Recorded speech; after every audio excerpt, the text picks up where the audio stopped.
We're here on Detroit's East Side at the annual Jamming on Jefferson event. I'm Mariah Partee reporting.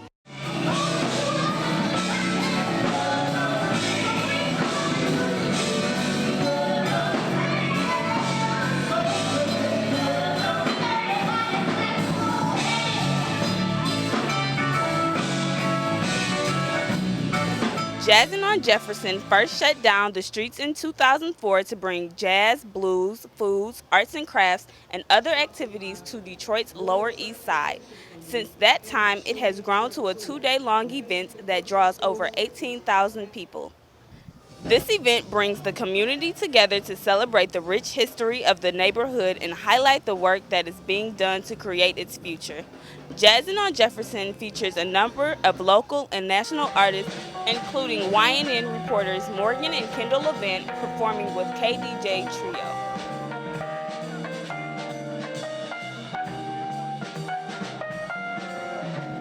How do you feel about performing here? Performing here is great. It's a beautiful day and everything. And they have a nice stage and we have good music to play. I'm here for the audience and them being excited and also the beautiful day and having a good time. Tell us about what you're performing. Well, we're subbing in for the jazz trio KDJ. It's called the KDJ Trio, and their bassist couldn't make it, so that's why we're here. And what they're doing is they're playing a bunch of jazz songs for not only for some for Father's Day and just some for the summer.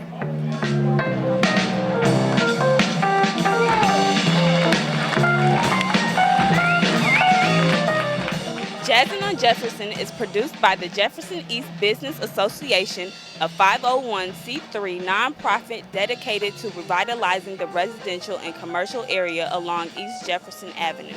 Well, we're now in the 9th year of having Jazzin on Jefferson. So about 9 years ago, we wanted to come up with a way to highlight the historic Jefferson-Chalmers Business District. And given the rich jazz and blues heritage of the area, there are 2 historic ballrooms here, a lot of great jazz musicians who grew up in this neighborhood. We said, hey, let's put on a jazz, blues, and now gospel festival. And so starting back 9 years ago, we shut down East Jefferson Avenue, brought out some great jazz acts, and we're here again today celebrating it for the 9th time. So, but also on top of that, what came out of that effort was we attracted new developers to the area. So about 5 years ago, a woman named Kathy McKeno from Shelbourne Development was walking through the festival, saw some of these historic buildings and said, I want to redevelop those buildings.